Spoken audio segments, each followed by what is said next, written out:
saja. Makanya rajinlah kalian belajar, pergunakan waktu sebaik-baiknya. Takbir, takbir, takbir. Resolusi jihad panggilan jiwa, santri dan ulama tetap setia, berkorban pertahankan Indonesia. Saat ini kita telah merdeka. Assalamualaikum warahmatullahi wabarakatuh. Kota Solo, Kota Beras, Serambi, Madinah, terdiri daripada 13 kelurahan, kampung Jawa di antaranya.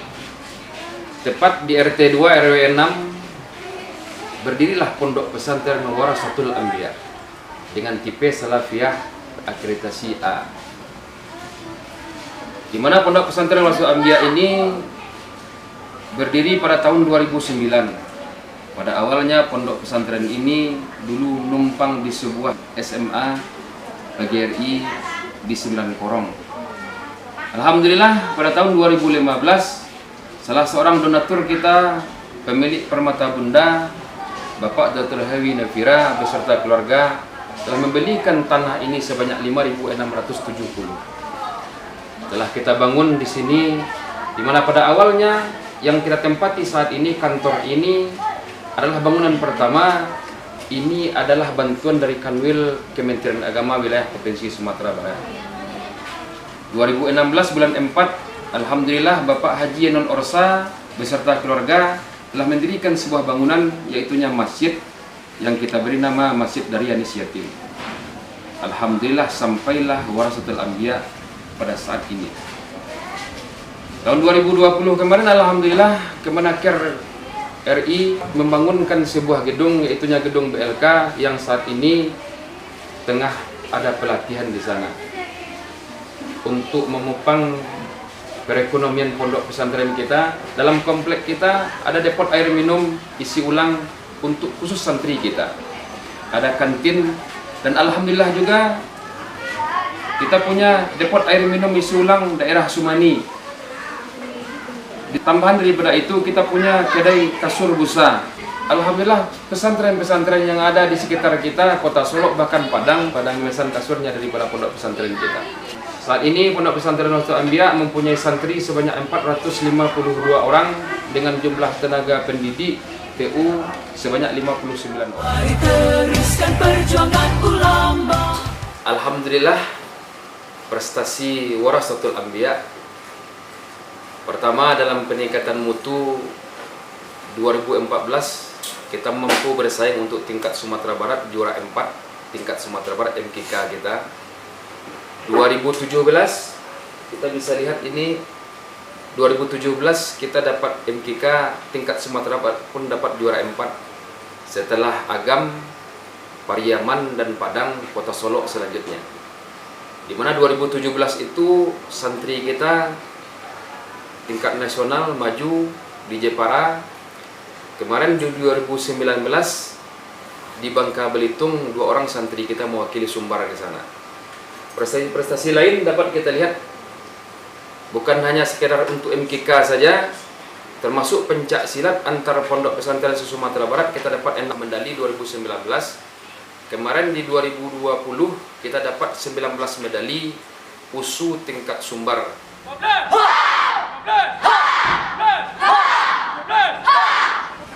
Demikian, terima kasih. Assalamualaikum warahmatullahi wabarakatuh. A'udzu billahi minasyaitonir rajim. Berperan aktif dengan dasar Pancasila, Nusantara tanggung jawab kita.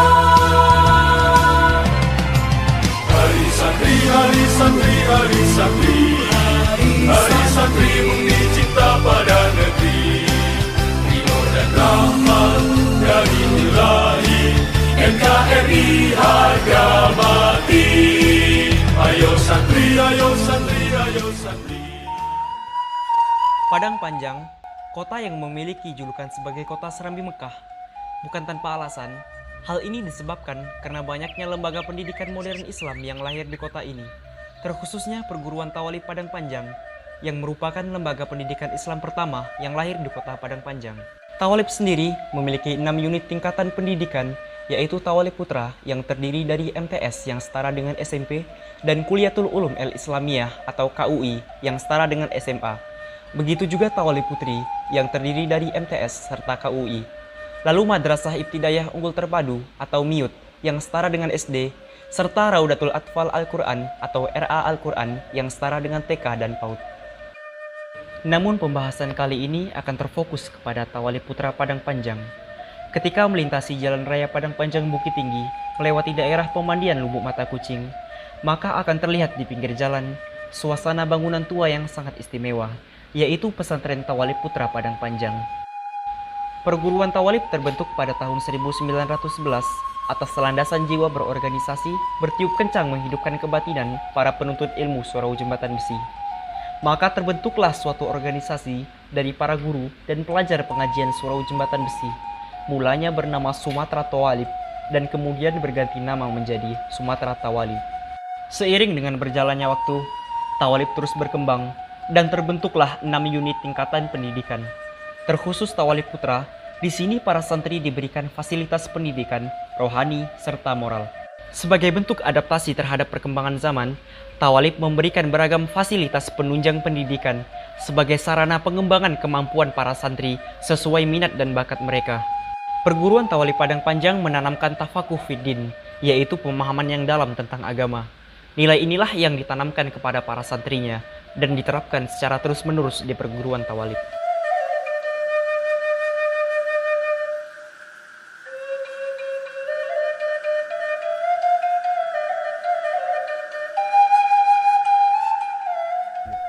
Sejarah perguruan Tawalib Padang Panjang. Bicara tentang sejarah Tawalib Padang Panjang, kita tidak bisa lepas dari pengajian yang terdapat di Surau Jembatan Besi yang sekarang dikenal dengan Masjid Zu'ama, Kelurahan Pasar Usang, Kota Padang Panjang. Pada tahun 1895, pengajian di Surau Jembatan Besi dipimpin oleh Buya Abdullah Ahmad. Pada tahun 1907, Buya Abdullah Ahmad pindah ke Padang. Maka untuk memimpin pengajian di Surau Jembatan Besi, beliau serahkan kepada Buya Muhammad Daud Rashidi, ayah Buya Datuk Palimukayung. Sehubungan dengan keberangkatan Buya Muhammad Daud Rashidi belajar agama ke Makkah Mukarramah, pada tahun 1912, jiwa organisasi Injak Rasul beserta murid-murid di Surau Jembatan Besi membentuk organisasi pendidikan yang bernama Sumatera Tawalib. Pada tahun 1914, Injak Rasul memperbaiki sistem pendidikan di Surau Jembatan Besi menjadi sistem klasikal dengan menjadikan klasifikasi pendidikan di Surau Jembatan Besi menjadi 7 tingkatan dengan membuat kurikulum yang berbeda pada setiap tingkatannya. Pada tahun 1918, Buya Abdul Karim Amarullah melakukan kunjungan persahabatan ke Yogyakarta dan bertemu dengan Kiai Haji Ahmad Dahlan. Di sana mereka berdiskusi dan bercerita panjang tentang persoalan agama dan pendidikan sehingga melahirkan pemikiran pendidikan pesantren modern pertama di zaman Hindia Belanda. Pada tahun 1926 terjadi gempa besar di Padang Panjang sehingga lokasi pendidikan di Surau Jembatan Besi ikut terdampak gempa tersebut. Tawalib dengan semangat pembaharuan yang dibawa oleh pendirinya tidak mengikuti satu aliran mazhab saja, tetapi mengikuti semua pendapat imam mazhab dengan mencari dalil yang terkuat dari persoalan agama. Sehingga para santri dibekali dengan dasar-dasar ilmu untuk dapat melihat dan menguji setiap dalil pendapat imam mazhab.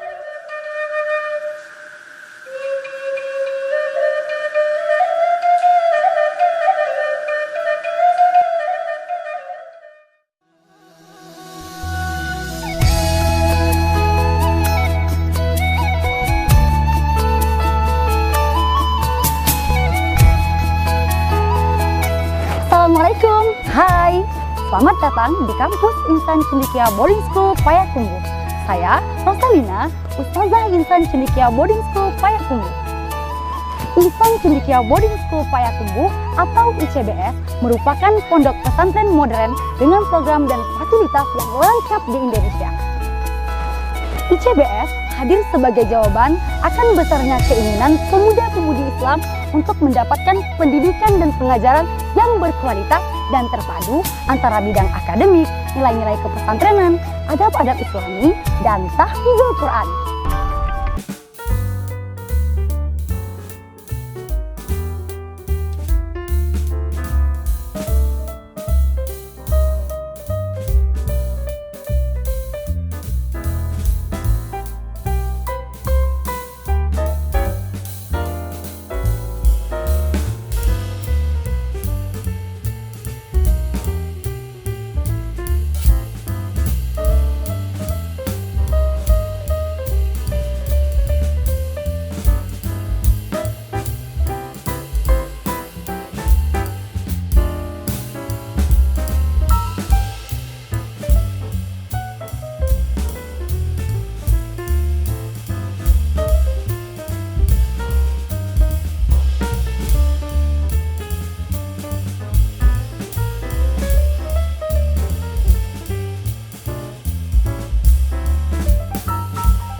Payakumbuh.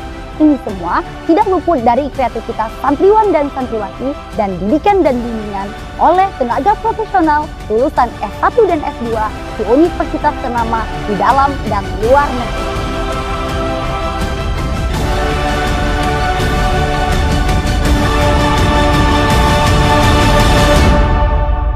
Insan Cendekia Boarding School Payakumbuh, cerdas, Islami, mandiri,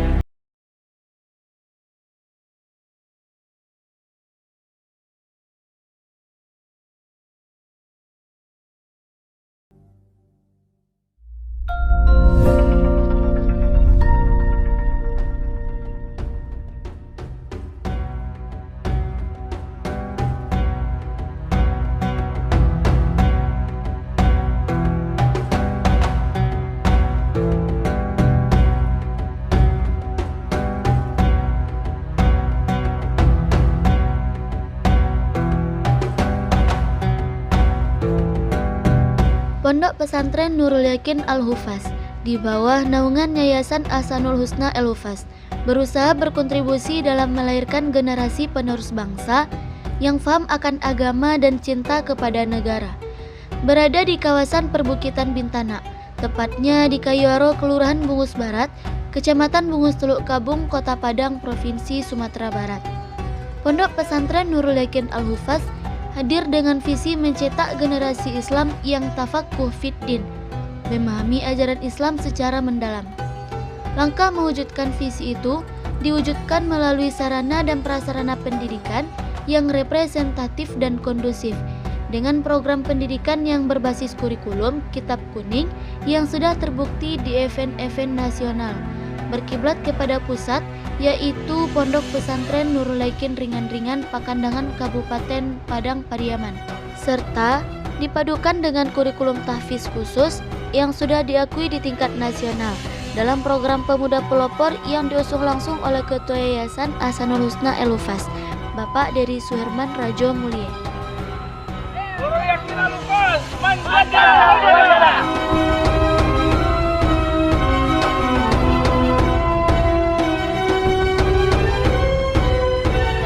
Pada tahun 1988, almarhum Bapak Salman SPDI memimpin pembinaan pendidikan Al-Quran di Masjid Nurul Qalbi, sehingga pada tahun 2003 pendidikan Al-Quran yang disebut dengan TPA atau TPSA Masjid Nurul Qalbi tersebut berkembang menjadi Pondok Tahfiz Al-Quran Ahsanul Husna.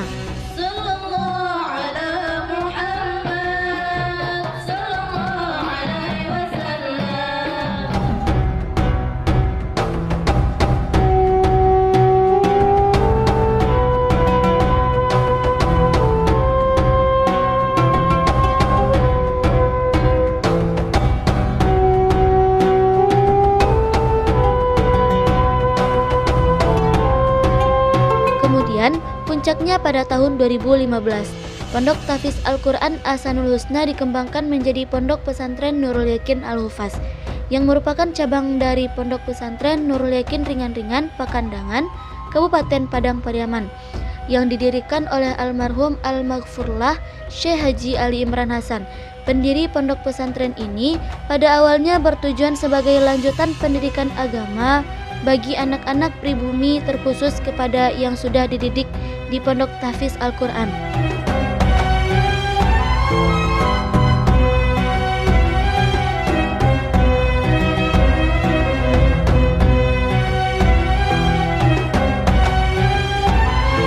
Berkah Allah Subhanahu wa Ta'ala, santri Pondok Pesantren Nurul Yaqin Al-Hufaz tidak hanya berasal dari daerah sekitar, ada yang berasal dari luar kota dan luar provinsi. Nurul Yaqin Al-Hufaz, Wajada, wajada.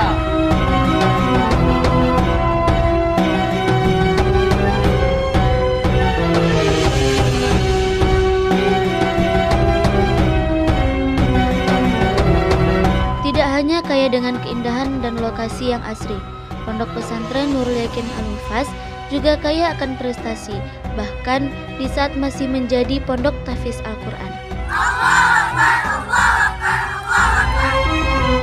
Doa itu kunci yang pertama, berharap kepada Allah. Al-Hufaz selalu jaya, Al-Hufaz tidak bisa hanya biasa, selalu luar biasa, luar biasa. Doa itu kunci yang pertama, berharap kepada Allah. Al-Hufaz selalu jaya, Al-Hufaz tidak bisa hanya biasa, selalu luar biasa. Amin amin ya Allah.